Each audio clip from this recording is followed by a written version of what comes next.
I think you must have seen the Rubik's Cube. It was once popular all over the world and can be found in almost every toy store. But have you ever tried to solve a Rubik's Cube? Well, most people should have the impression that the Rubik's Cube is difficult. Maybe they tried to solve it but quickly gave up on trying to solve it because of the confusing colors, and then threw it aside to do other things. I admit that when I first came into contact with the Rubik's Cube, it really confused me. I had no clue about the movement of these cubes. It seemed to be an unsolvable problem, and every time you try to move on to the next step, the parts you've already done risk reverting to a messy state.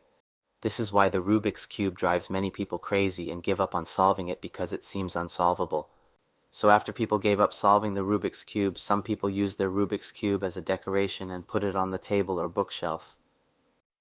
So we often see the scrambled Rubik's Cube discarded in the corner, covered with a thick layer of dust, and no one knows how long it has been there. As people's impression of the Rubik's Cube as very difficult deepens, some stereotypes also follow. Some are okay, just fun jokes, like the quickest way to solve a Rubik's Cube is to recolor it. Some people are worse. They think people who play Rubik's Cube are nerds. Seriously? Well, it's hard for me to imagine hundreds of nerds gathering together for a Rubik's Cube competition. Some people exaggerate the difficulty of the Rubik's Cube, thinking that people who can solve the Rubik's Cube have very high IQs. Some people associate the Rubik's Cube with mathematics. They think that people who play the Rubik's Cube must be good at mathematics. I would like to say that Rubik's Cube does have a term related to mathematics, and that is formula. But the formulas related to the Rubik's Cube are not the mathematical formulas we imagine. The formula for a Rubik's Cube has nothing to do with mathematics.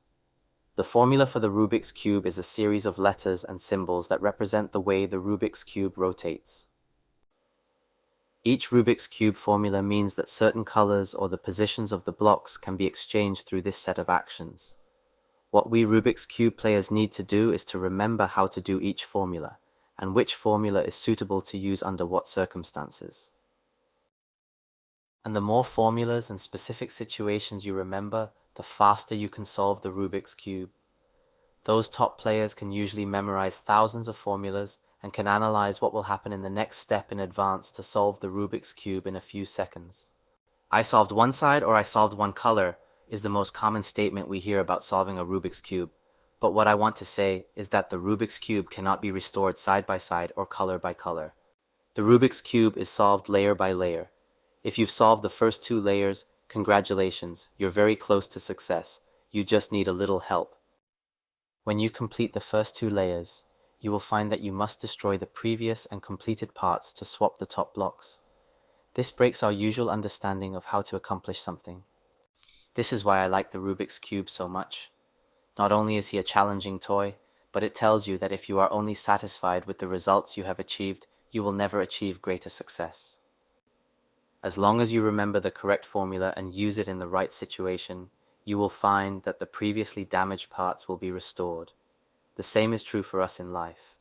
You don't have to give up your ultimate goal for immediate benefits. Whatever you lose temporarily will eventually become the cornerstone of your success. So if you have a Rubik's Cube at home, take it out and give it a try. Just a few simple formulas can allow you to solve the Rubik's Cube. Maybe you will also like playing with the Rubik's Cube when you successfully solve it.